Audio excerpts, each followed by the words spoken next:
Hey everyone, welcome to another Pride Life Presents with our podcast specials. We're really excited to have all of our interviewees on the show, but today's show, and it's not just because it's the last one of the year, people, but I am particularly excited about this show, purely because I think it's a subject that isn't talked about enough, and something that we really do need to highlight. And I'm really excited to share the journey and have the conversation with the person that is really highlighting, this particular. Actually, I'm not going to say an issue. This particular topic, shall we say? I'll let my special guest tell me how they would prefer to phrase it. But before I introduce you, I just want to give people listening a bit of a rundown of our Pride Life Presents guests today, because they've been described as an alternative fashion model. They are an award-winning asexual and aromantic activist. I should have left that bit last, really. Probably a bit of a giveaway there, isn't it? But there you go. They're also the co-founder of the annual International Asexuality Day and also creator of the hashtag This is what asexual looks like. And it is with great pleasure to introduce and welcome Yasmin Benoit. Yasmin. Hey, thanks for having me. Ah, I'm so good. That was a very long intro, wasn't it? But did you like it? I'd like to make a fuss of our guests. Yeah, it was great. How are you doing, Yasmin? How is life treating you right now? I know we're going to deep dive into lots of things, but in general, is everything good? Yeah, I'm good. Feeling festive. Enjoying this time of year. I know. And it just comes around so quickly, doesn't it? Yeah, and then it goes so quickly. So I'm trying to make the most of it. Yeah, it goes, but I find that the additional pounds I put on over this festive period don't go so quickly, which is always quite a stress for me. All the brandy butter is my Oh, vibe. oh gosh, yeah, now you're talking. Do you know, I haven't had that for ages, even in terms of Christmases ago, but now I've got it. I've got the taste for it, Yasmin.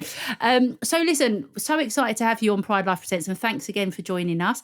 I know we've wanted to get you on the show for a long time. Lots to talk, a lot to talk about, but for those who may not know or may have heard or, just need a bit more of a briefing, would you be able to kind of describe to the listeners maybe what the difference between asexual and aromantic is and basically what they both mean? Yeah, so being asexual means experiencing a lack of sexual attraction towards anyone regardless of their gender, and being aromantic means to experience a lack of romantic attraction towards anyone regardless of their gender. So one is a sexual orientation, one is a romantic orientation. You can be both, or you could be one without the other. Great. There you go. Just as she says. And that's the thing, isn't it? I think people often confuse the two, bunch them together like they probably do with a lot of the initialism within the LGBTQIA plus community. But it's good to have you on so you can kind of, tell us more about that and tell us about your journey as well. So kind of thinking about that, when did you realise that you were asexual? I don't know. Do we have a date and time? No pressure. But do you know what I mean? Like, when did you kind of realise on that journey? I think I probably do have a date and time. I think it Oh, was really? like 2005. I'm estimating at about 12:30 in the afternoon. Eating brandy butter. No, well, it was probably lunchtime in primary school, which is how I can estimate that lunchtime usually starts at 12. I was about 10. So I think that was when I was like, it was kind of after the summer when kids stopped just wanting to play together and started fancying each other and wanting to go out with each other. Like the hormones had kicked in. And it was like not long before we were due to start like secondary school. So that's how I can kind of remember it with a date that's probably around the time that it was. And I was kind of like, okay, I'm not feeling the same as everybody else. I'm wondering if there's something up here. But I assumed it would change and that it would kick in for me eventually. Did you feel, once you kind of had that realization, did you feel kind of worried about it, positive, negative, or just a bit neutral? Because I know, like, for me, as an example, when I kind of had that moment, I don't have the date and time, but I was probably drinking brandy, not brandy butter. But it was a thing about, I had that worry and that kind of fear about it. So I know you would have been younger, so probably takes more time to develop in terms of how you feel about things. What was the feeling around it? Um, I mean, for me, I think I was less perplexed about what I wasn't feeling and more perplexed about why people around me were feeling it. Because I was Yeah. like, we're 10. Why are we fighting over boys? Like, I don't see why this is. Why can't we just skip and play together like we used to Yeah. do? Like, why has it gotten complicated? Um, yeah, I kind of felt like I would always compare it to Rick Grimes waking up in the first episode of The Walking Dead and realizing that like the world had changed a bit and everyone's like priorities had completely shifted. It was kind of like that. I was like, okay, is there something in the water? Did I miss something? So I was more just kind of like perplexed by the whole thing. It wasn't something I thought to worry about. It was just something I was Yeah. trying to avoid and dodge and like not think about as much as possible. So that's given a whole new meaning to the realization around, your sexuality or gender identity. I'm forevermore going to have Walking Dead as well in my head. Thank you. No, but I guess, yeah, it's probably, particularly I can imagine at that age, you don't really, it's just a difference, isn't it? Like, and I guess how it is for most people, unless you're told something's wrong, why would you think any different to, apart from just that feeling of what is this? Yeah, but then you do get told something's wrong like not long Mm, afterwards. Like give it a few more years and then it's like, okay, you should really be on the same wavelength as everyone else by now. And I was like, oh, really? We're still worried about this? I wasn't, but I guess I should be. oh gosh. I mean, so that's the thing. So, I mean, okay. So you're sort of, primary school, 12, young, you're having you've had this kind of realization and stuff. In terms of, I say coming out, the lucky thing for coming out for all of us under the queer community. If you don't mind me asking, what was it like when you came out? Was it seen as a big thing, or did people even, take it seriously for that?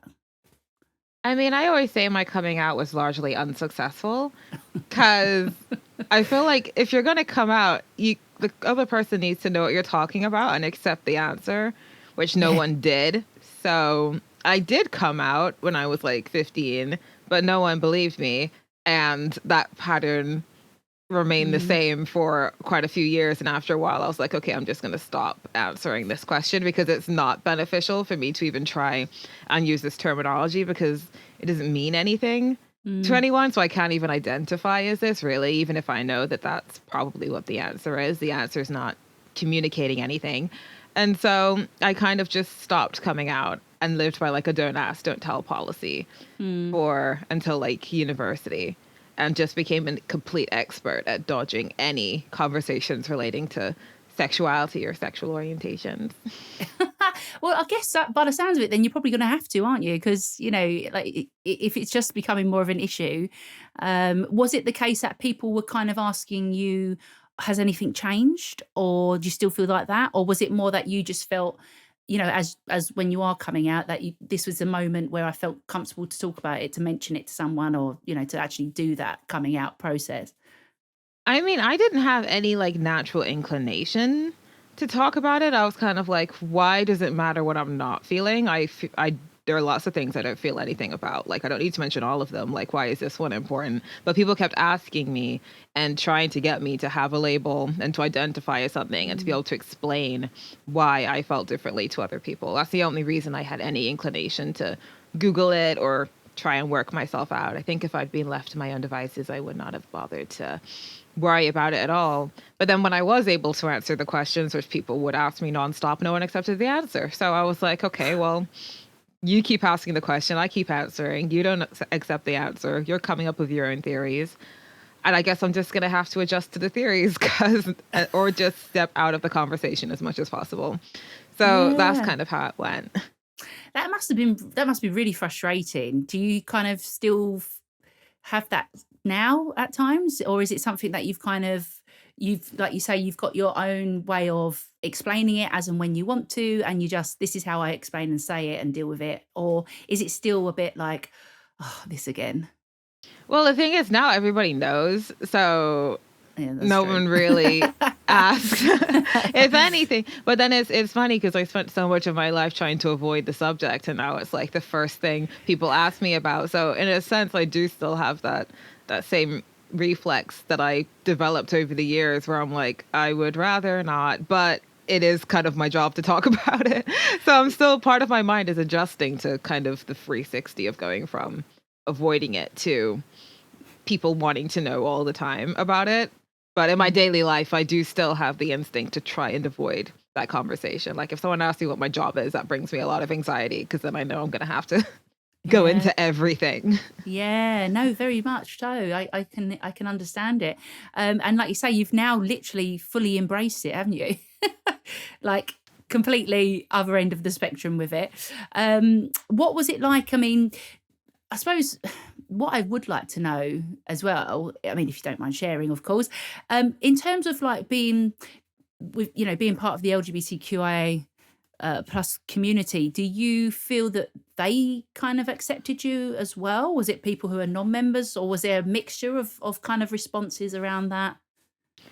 Um, I mean, it's kind of a mixed bag. I mean, I went to an all girls school, so everyone was pretty bi anyway, just because of like the absence of boys. Me too. And so, and consequently, like, you know, like our local pride was and still is where we have our unofficial reunions because everyone's there anyway.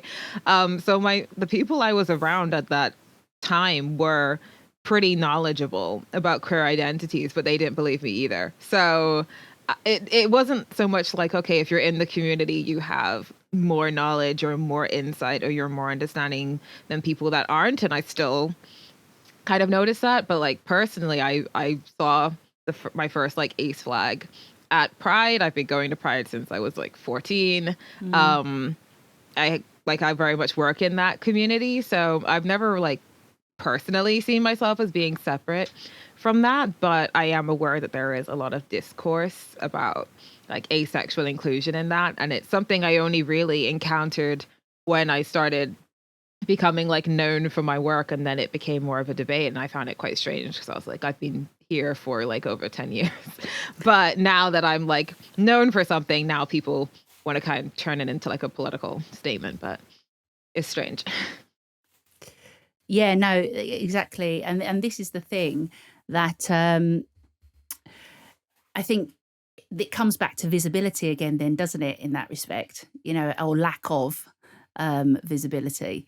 So it's kind of like not only about the work that you're doing, but that constant feeling of, well, I'm here, this is how I've always been and who I've always been. So why am I still having to, you know, have these conversations? But yet you do. Here we are. This is where we find ourselves.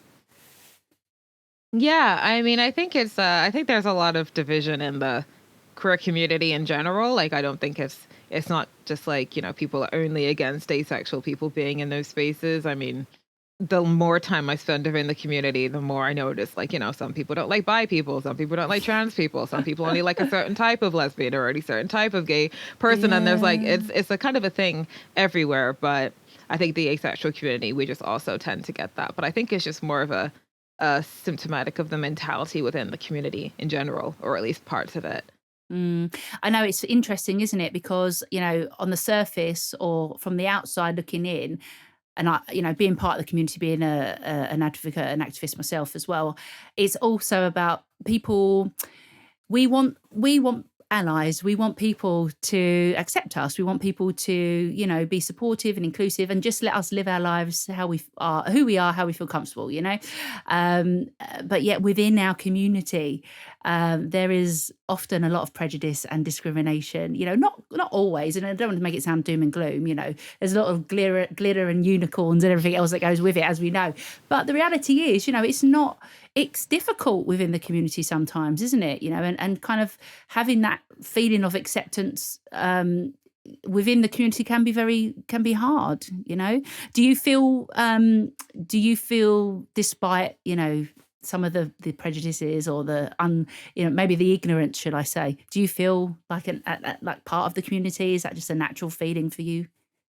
Yeah, I mean, I think I was just is kind of lucky that I had a good 10 years sort of experience before like doing this kind of work. I think that if I Mm, had only like first gone to Pride like this year and started doing my activism this year. Like I started getting hate for going to Pride before I even got home. It was already like a Twitter Wow. scandal that I even went before I Gosh. got the train back. And if that had been like my first, introduction to being in the community, then I would probably be left with the impression that it's not a good idea and that I'm not part of it and that no one likes me. But because I had been quietly going to Prides for like over a decade beforehand, I was kind of like, okay, I know this is kind of an internet phenomenon in a sense, and it's Mm, not, reflective of like your day-to-day experience within mm. the community. So I kind of have that to kind of draw from, fortunately.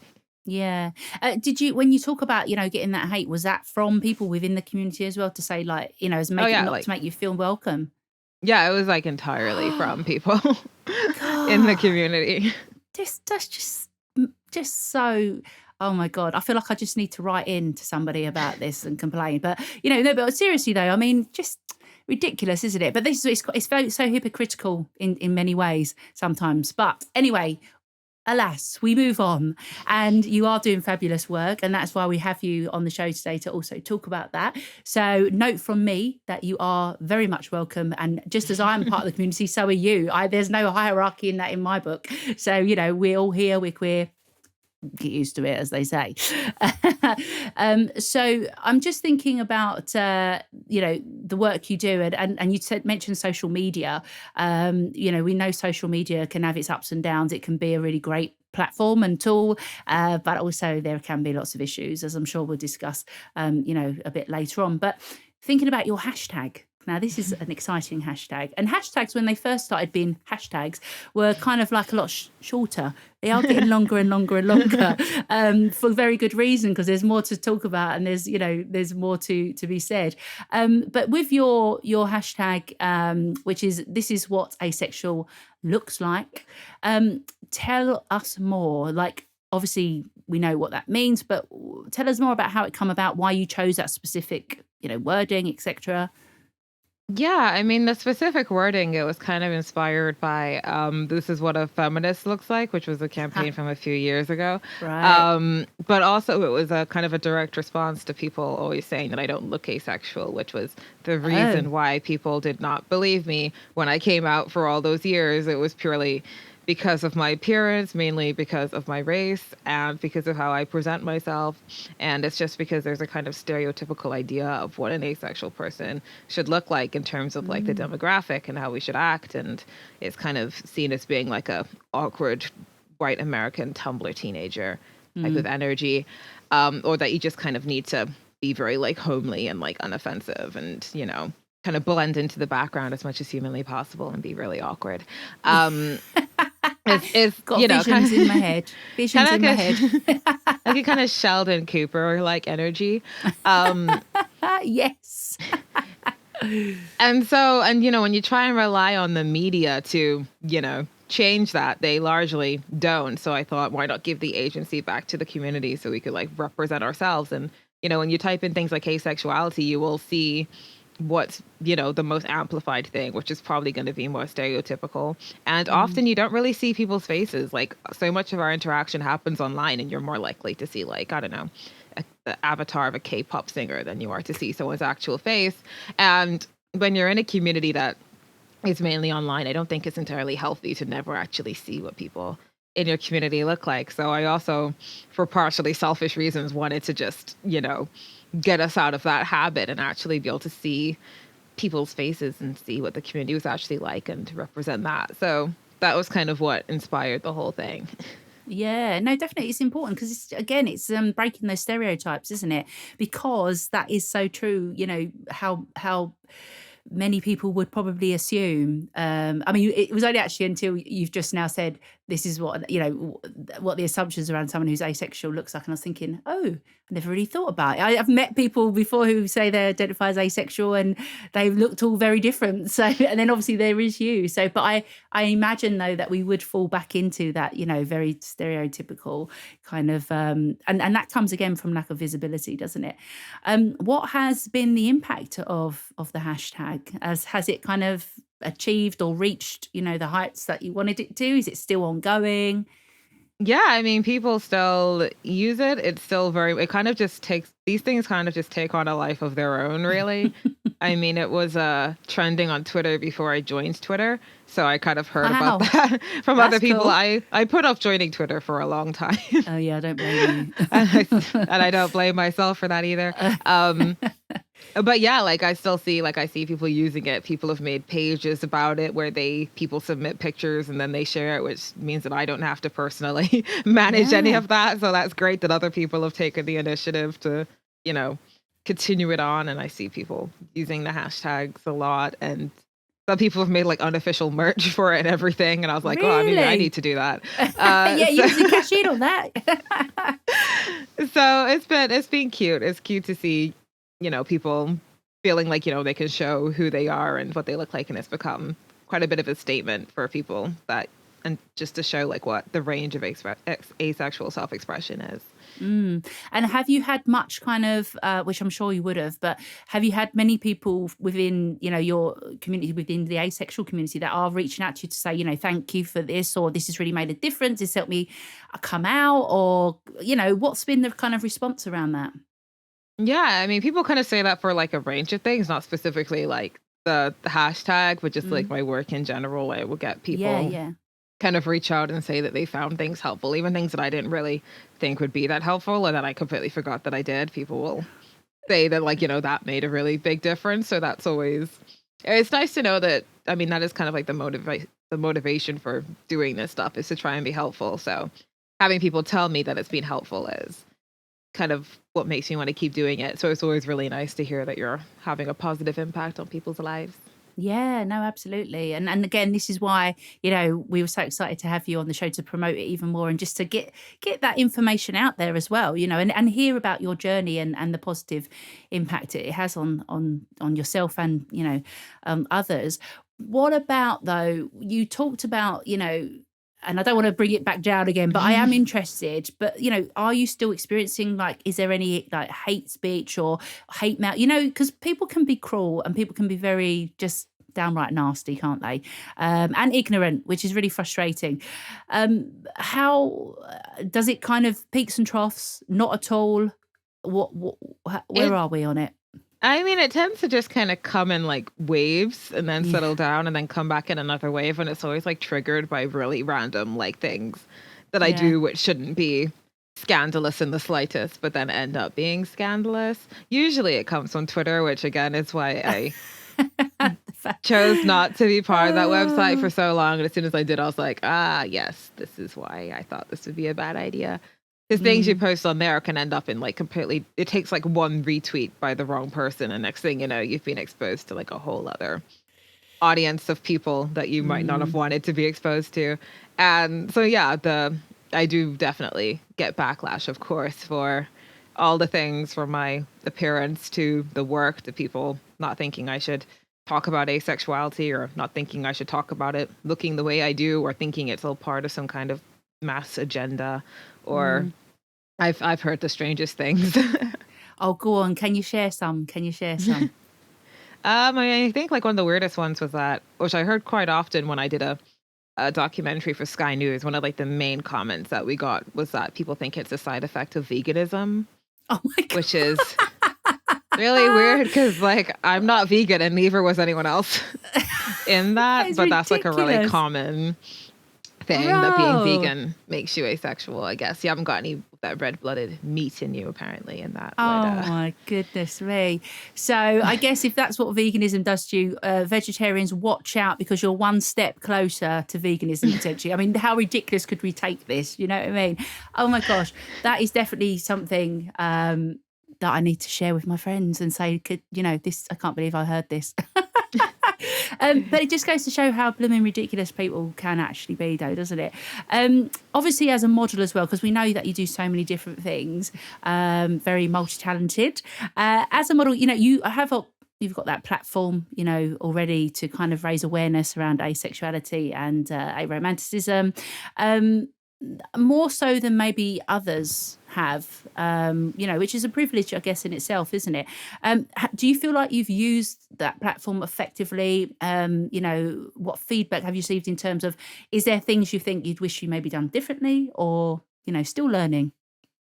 I mean, I think I've managed to use it quite effectively. I mean, I didn't really expect people to care as much about like asexuality and me talking about it as much as they did. It was just something I kind of mentioned in passing on my profile, thinking I could just add a little something to the conversation. I didn't expect it to kind of become everything that it has become. And I think that my modeling kind of helped in that sense because I did kind of have a ready-made audience, and I think it also helped to challenge some misconceptions just like inherently, because Mm, it went against what people were expecting. I think one of the kind of downsides is that I think that some places like they over focus on the visual, and I mean it is kind of part of my message. Like I like to be able to show that, you can dress however you want to and be asexual, but I think the whole I know, I guess the hyper focus on like, oh, she's a lingerie model and she's asexual, like people tend to use it in like a kind of clickbaity mm, shock value kind of way and reduce all of like the message down to Yasmin's trying to show that you can be stereotypically hot and be asexual. It's like I have a lot more important things to say than that. But I mean yeah. that's fine and everything, but it's a bit vapid. Like I could add more to the conversation than that. And I do.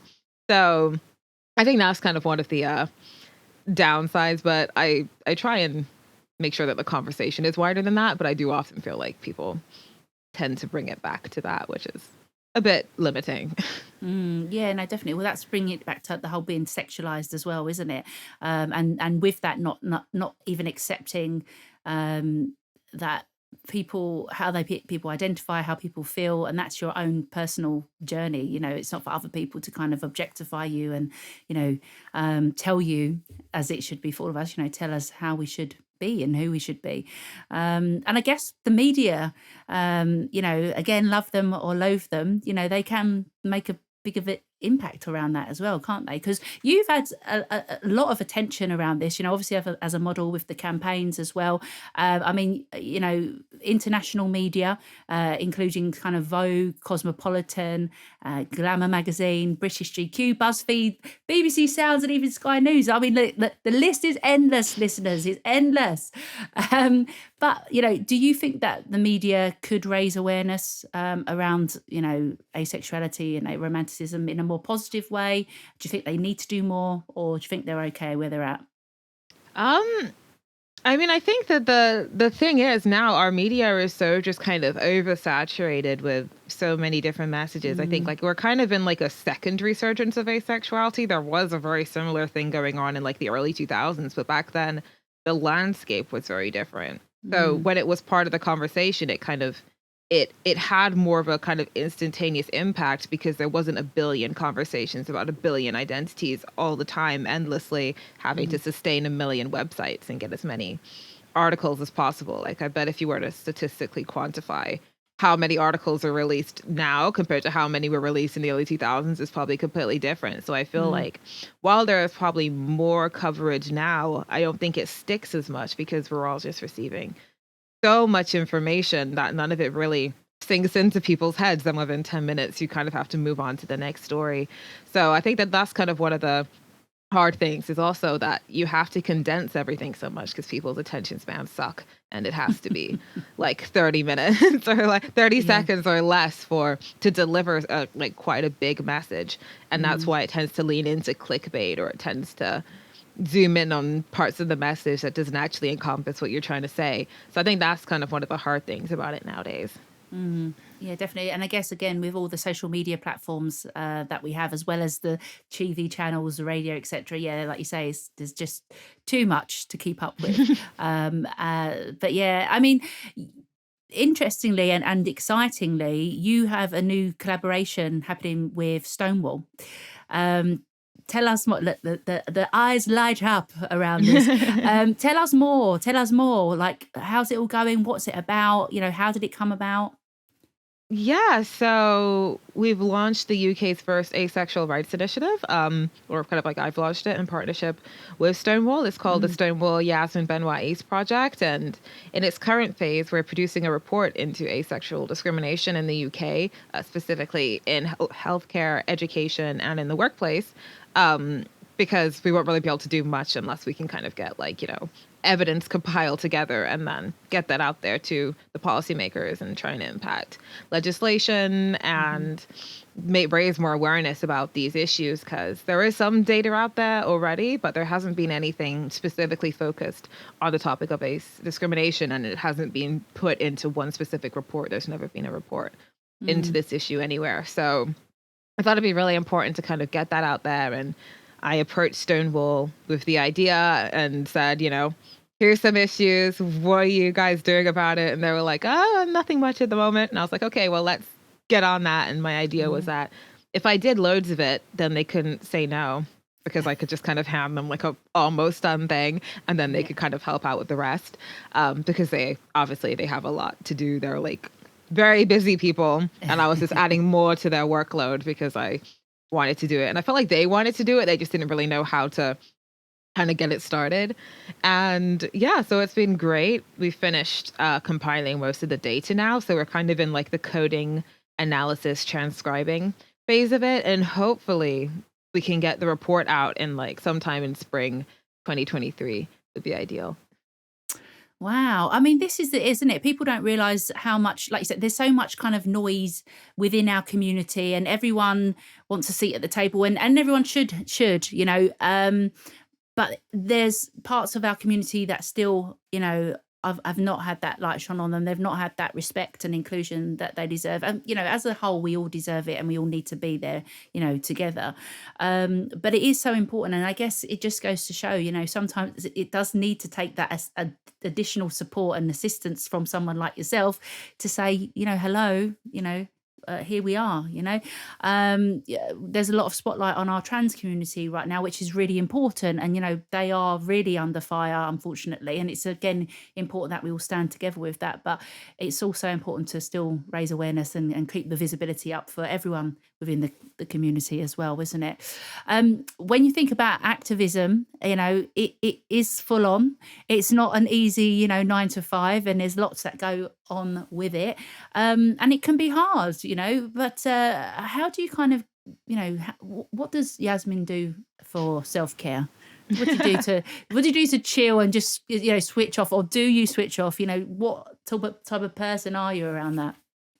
I mean, it's something I'm still working on. Like, I'm not like a big, like, wellness, light a candle, sit in a bubble bath and like meditate You kind of don't strike person. me as that type of person, Yasmin, I have to say.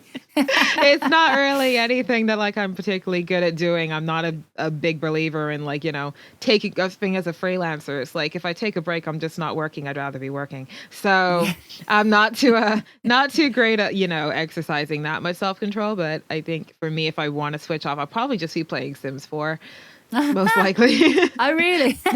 That's my that is my like number one vice, is probably Sims 4 or reading Yeah. a book or watching like Family Guy or something. Or when it was warmer, I'd walk around a forest or something, but now it's freaking freezing, so I'm not going to do that. Yeah, no, no, no. Stay home, keep warm, and watch Family Guy. I'm totally with you. Totally with you. Yeah, I guess people have different ways in switching off now, don't they? And interesting as well, how, how you just talked about we talked about with the media and concentration and everything being so oversaturated that people's attention span, it's hard for people to kind of stay stay connected, but also to switch off, which is an interesting thing for, I think, for us in this day and age. I guess COVID kind of had a big part in that as well, didn't it? Because we spent so much time with our phones and online and everything else. It even added, although it was already there. But yeah, staying having that opportunity to kind of just relax and just switch off is really important. Do you feel that socially there's often, is it all about, having to attend lots of events as an activist? Are you often kind of like, oh gosh, it's Tuesday and I've now got 4 more events to go to? Do you know what I mean? Even though it's I for a good cause, but come on, we're only human, right? I mean, I feel like for me, it's It's weird. When I'm busy, it stresses me out, but I'm also super stressed out if I don't have anything to do. Like, Yeah, I hate that. yeah. I I so feel I'm you. always I'm like with I'm you. always in a weird state of like, oh my God, I have like so much to do right now. But then if I don't, I'm like, oh my God, what is life? I've achieved nothing, Yeah. even if I did something like the day before. So I can never, I'm still trying to work on like the balance of being like, okay, it's okay to not have anything to do, and it's okay to like have loads of things to do, but it's kind of weird as a job because there's no like blueprint for it, and so much of it is, being in the right places and meeting people and Mm. schmoozing, and I don't actually live in London, so it's like 10 times more effort for me to Oh, to right. do that and Yes. be at all the parties and get home again from all of the parties that don't end until 1 a.m. So, Yes. and it's like, and actually getting ready to do those things. Like they see you for like 10 seconds in front of the camera, but you spent like 3 hours getting ready and finding stylists and makeup and outfits and finding a place to get ready. And it's a whole, so it does end up being quite stressful. So sometimes I'm like, I should be grateful that I actually don't have that's winding down a little bit now that it's December. Yeah, no, it's true, and I think I understand where you come from on that. I'm very similar. Like when it's busy, it's which is similar. It's a constant flow, isn't it? A steady flow, but also sometimes it's really ramped up. But then it's like, oh, I don't know why there's nothing happening today or this week, and then for me, I don't know. Also, maybe it's my age, Jasmine. I don't know, but now I'm just like, you know what? Get the prosecco out, and I'm on the sofa, and I'm enjoying it. I should be down the gym, but I'm having a little chill out time now. But yeah, self-care and having that time, there's always that kind of state of panic. But with the amazing work you are doing, I cannot believe that you will be, clocking off anytime soon with that. I know. Sometimes it's like I never know what I'm like. I only get like a week's notice or so before I have Mm, something to do. So I'm always like, I'll start the month being like, oh, I have nothing, and then within like 3 days, I'm like, oh my God, I have all these things, but I just don't get any forewarning. So you kind yeah. of always got to be kind of ready for Yeah. something. Yeah. And it does take a lot of energy, doesn't it? Because particularly when you wear lots of different hats, it does take a lot of energy depending on those environments and what you're doing. And yeah, so I do know what you mean. And sometimes it's just, it's cold outside and it's long and it's like, but yeah, you get there and you realize why you're doing it all, don't you? With that as well, thinking about the success through your activism, and I know there's still so much that you're working on. What kind of things would you say to date has been your most, your biggest achievement, or what you're most kind of proud of? um, I mean, I feel like I'd probably have to go for the Stonewall Mm, one yeah. because I feel like that is going to make a really big, like long term impact and hopefully kind of get the ball rolling in other places as well. Like once, they see that there is research and stuff into it, then maybe other places will be like, oh, well, maybe we should be doing research. Maybe we should be taking this seriously. Maybe we should be tackling these issues. And for me, like my undergraduate degree was in sociology and my master's was in crime science. So I already had Mm, like research experience and stuff, but I never really thought I'd get to use it because my life just hadn't taken that kind of direction where I thought I was ever going to use those degrees yeah. as anything other than like fun facts. Um, and so then to get to kind of lead by your own research project, and as a student, I've done 2 dissertations now, but no one's ever going to read those. But to actually get to do a report that people are going to read and it is going to make a difference, like that's quite satisfying for me, and I know that it's going to be really beneficial for the community as well. So I think that's kind of my favorite because it feels like a full circle kind of thing. Yeah. Well, now you've put it out there about the dissertations, I'm sure we get many viewers and listeners going, how do we get hold of them to read? You never know, Yasmin, what this may flag up. But isn't it true about transferable skills as well? I mean, amazing that you've got the degrees, but, like you say, sometimes you don't realize what those skills, you think they're just going to be sitting there collecting dust. And then all of a sudden here you are, using, those skills and those tools to create what will be such a great positive change, for the future. And it's really going to be impactful, I believe, with that as well. Yes, I hope so. And yeah, I guess it kind of justifies all of those student loans eventually. Oh, the never ending student loans. Oh, God. I know. So, look, it is like the end of the year. It is cold outside, but considering there's been a lot going on for the LGBTQIA plus community, well, there always is. My God, isn't there? There's always something. But this year it has been it's been full on. I feel in particular. In terms of your work, who you are, just you as a fabulous human being. What kind of three things, just to kind of round up on our chat today? What kind of three things do you kind of hope to achieve? In 2023. You can say more, but I'll give you three to start with if you want. I mean, I have a book proposal done, so it would be good to get a deal on that. Oh, wow. People have been asking me to do like merch and stuff for ages, so I feel like we're gonna need some like Yasmin Benoit apparel or something. Yes. Some point in 2023, especially since I'm kind of known for like fashion and stuff anyway, so it probably makes sense. And I would like to just do more kind of stuff in person, kind of get back into that, like creating in-person spaces, which I haven't really had the chance to do that since 2019. So I would like to do more of that and also kind of do more things internationally as well. Because I managed to get back into that flow a bit this year, but there's a lot more countries out there to visit. So that's what I'm hoping to do. Well, listen, I want to just take you back. I'm going to hold that thought one second, but I want to take you back as you've just mentioned that as well. Internationally. So when we think about asexuality as well, of course it's international, global. But what is in different countries where you have done talks, you have worked in around, your activism around asexuality and aromanticism, what's the kind of response, because is it something that I imagine there's countries in the world that haven't heard of this before, might not even accept it or understand it, or again, typically being at different stages of inclusion, Yeah, I mean, it's kind of like, I mean, I only really get invited to go to those countries because there's a bit of a demand for it. And then when I get there, usually people are just really happy because it's not something that they've really seen included before. Like when I was in Prague in the Czech Republic for Prague Pride in 2019, they hadn't really done anything about asexuality before, but when I kind of did events and stuff there, like it was all like super sold out and loads of people came and they were like, wow, I didn't even realize there would be that many people. It's like, yeah, because now that they're seeing that, they are included, then the people come. But until that message is kind of put out there, people don't know whether or not they should be, open about it or not.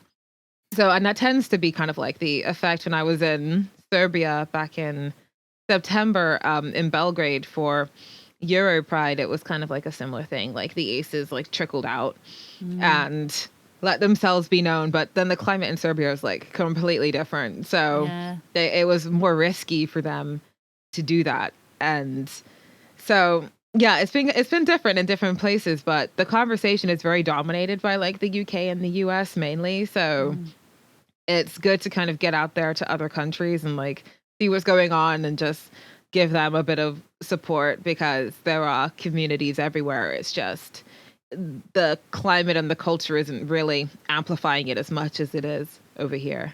Yeah, no, absolutely. Really interesting about that as well. So watch this space, I guess. But so now you've given me some inspiration for what I'm looking to get next year for my Christmas present. So I'm going to get the Yasmin Benoit memoirs and also the apparel. So I'm going to get kitted out, hopefully a new tracksuit or a dress or heels or whatever that looks like. If you need me to be a real life model for you, Yasmin, I will. That's all good. So they're going to be my Christmas presents 2023. I just want to say, listen, thank you so much for coming on Pride Life Presents. We've wanted you for a long time, but you're very busy, understandably. But yeah, it's important to share that message as well. And I just wish you the best of luck with everything. You don't need it, but it's great speaking to you, and just keep rocking on and doing what you're doing because it's fab. Oh, thank you so much for having me. It's been great. Oh, no worries. Thank you so much. And for everyone listening, this is our last Pride Life Presents interview of 2022. But don't worry, we will be back next year.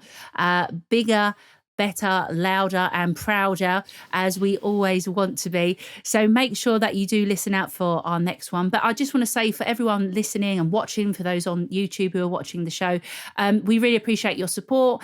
We only do this because we want to get those LGBTQIA voices out there, raise the platforms, and just make sure that as a community we are seen and we are heard, and we do create those inclusive spaces. So do make sure that you follow us, like, share and comment. Give us good comments only, otherwise we will find you and hunt you down. But comment and share. And listen, from me to you, from Yasmin to the rest of the team at Pride Life Presents, thank you for listening, and we look forward to seeing you again in 2023. Mwah! Bye-bye. Bye.